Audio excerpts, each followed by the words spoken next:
let's give credit where credit's due, man. Hurts has been and certainly was spectacular on Monday night. We'll start there, and then I want to get into Shane Steichen a little bit. Barrett, in studying this and looking at this tape, what are you seeing differently from Jalen specifically that maybe we didn't see last year or when he got a little taste the year before that?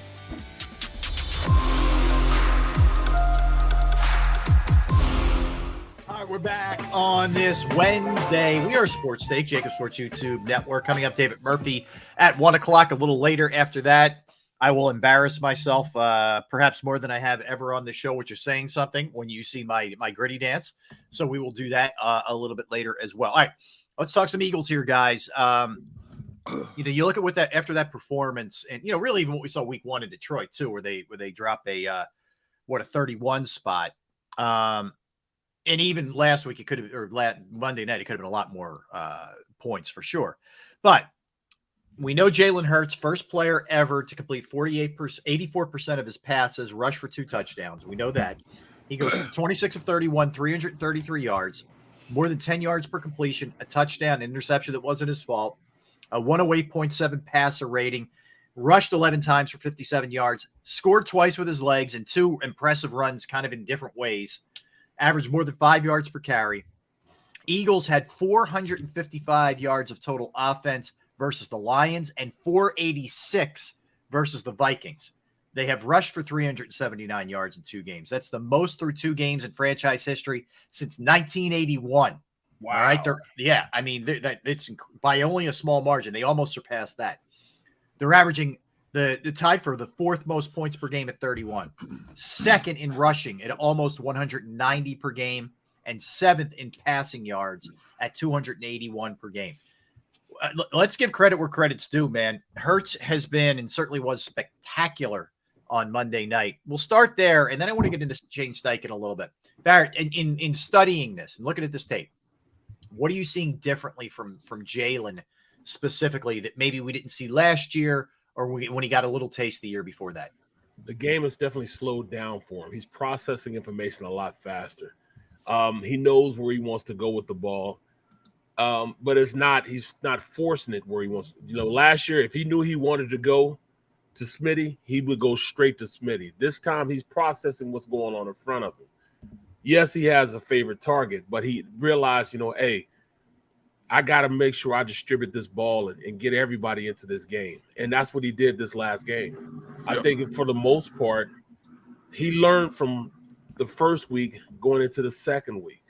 It wasn't like the game was too fast for him last week. You know what I'm saying? I'm not saying that because Detroit caused a lot of that where he was running around. You know what I'm saying? This time he was so laser focused. He was so in the game. I bet he was like Jordan when Jordan said, he wasn't missing anything. He said he wanted to play the game forever. He could have kept playing into the next day. You know what I'm saying? That's how in tune he was with the game. And I think that's how he felt yesterday. On Monday when he was playing. The game just slowed all the way down for him. Everybody else was going, 100 miles an hour, and he was going 20. And he's just looking at things. Things just, it just unraveled perfectly for him. And that's just time, right? I mean, that's just experience more than anything else. Yeah, that's because you know where you're supposed to be at. You know where everybody's supposed to be, and you can play accordingly. That's the difference I saw with him. His mechanics have gotten a lot better.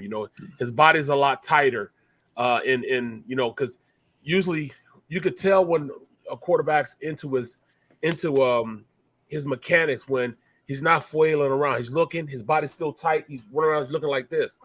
Last year, he was all like this, like running for his life. Frantic, yeah. He wasn't frenetic last week. He was just like, all right, I'm tight with the ball. All right, I know I want to go over here. I'm looking over here. He's just really tight. His mechanics were right. And that's because he was just so in tune on where he was. It didn't matter what was going on around him. He was dictating to everybody what he wanted to do. And that's way to him, it just looked like everything was just on point for him, So that's what I saw from just breaking down the tape and looking at, and evaluating where he was going with the ball. How about you, Derek? What are you seeing from him? We speculated all offseason about how much all this offseason training would translate into a better quarterback from working with the quarterback gurus out on the West Coast. putting in the extra session back in the OTAs, so on and so forth.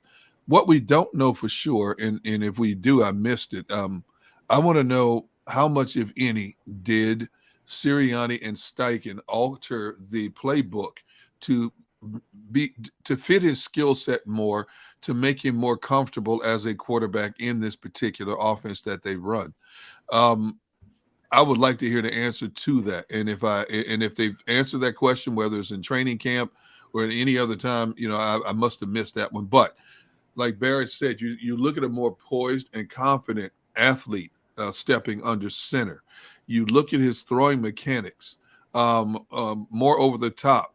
You look at his ability to utilize all of his athleticism. Two different teams forced him to play two different games, two completely different games. Detroit forced him out of the pocket and made him use his legs more. Minnesota dared him to beat him on their zone defense, and he accomplished both feats in a span of 8 days. So to me, his learning curve has been accelerated. We always hear this stat about it takes a young quarterback 3 to 4 years before they are comfortable. Well, when you think about it, he only had 1 full year as a starter. Last year was another offensive system. He went through some growing pains. He's now in year 2 for the first time in his career of being in the same offensive system. And because of that, his work, the coaches identifying what works for him and what doesn't, it has made him a much better quarterback up to this point.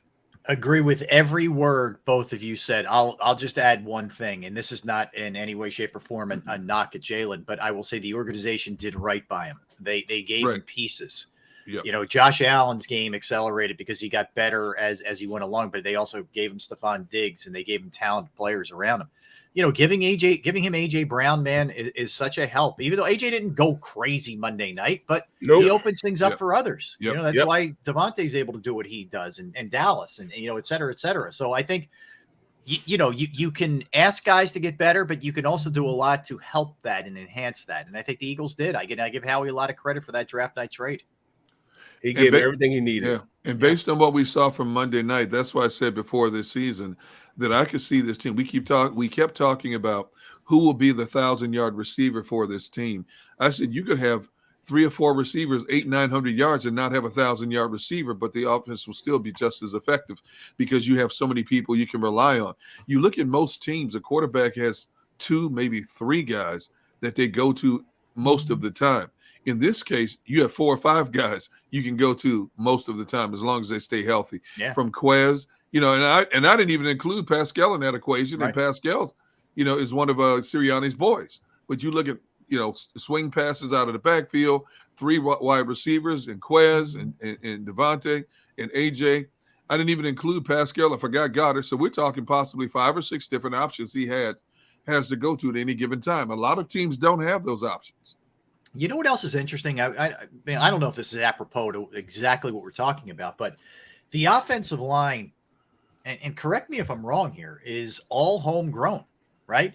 Yeah. Kelsey, Dickerson, Seumalo, Mailata, and Lane are all draftees that have all paid dues, and some higher picks. Lane's a high pick, obviously. He was a 4th pick, yeah. Right. Kelsey late, Mailata late. 7th. Seumalo, and then relatively early second round for Dickerson, right? 5th. I think wasn't Seumalo like 5th or 6th? Yeah. And so you've done it in a variety of different ways, and most of the backups, I'd have to look at it, I think are all homegrown as well. Yeah. So it's for the most part, they came from the Colts. Yeah. It's impressive. And it's impressive because they don't miss a beat when somebody goes down either. The machine keeps going. I tell you what, that O-line coach, man, is Stoutland's something special. He is something special for him to get those guys ready to play. I mean, he took somebody that never played a snap of football and is now playing at a high level the way he is. I mean, he had everything, all the tools, he's 6'8", athletic, strong, 380 pounds, really athletic, fast, and made him into a player, Well, kudos to the coach, to the front office / coaching staff for having patience with Mailata, not having to rush him. You're right. To force him to play football. They gave this dude over 2 years to learn how to put on a uniform, to learn how to the proper stance, hand techniques, in both the run and the passing game. You know, he was never rushed into a situation. It took me 20 years to get that way. 20, considering you only played 12, 20. I'm talking about I started started playing offensive line. Started playing football 20 years earlier. Okay. And it took me that long just to get to a point where I can go into the NFL. When I got to the NFL, I was 21 years old, something like that, 21, 20, something like that. I know I wasn't old enough to drink when I got to the NFL, so I was like 20. Wow. Something like that. Yeah. Wait, the law wasn't 18 then? Because, you know, it went from 21 to 18, and was it back to 21 now? Yeah, it was definitely 21 then. Yeah. I know during the Vietnam era, they lowered it after that to 18 for a while. Yep. You know what it was? For a while, it was 18 in Jersey and 21 in Pennsylvania.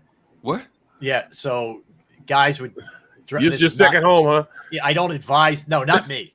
But some people I know would drive over to Jersey. This is before everything was 21 when I was around that age. So I really don't even mean me, but like the older guys in my neighborhood would drive over to Jersey, party over there, and then that's funny. That's funny because even like in St. Louis, it was 18 for a long time, long time, and I went to Kansas and it was 21.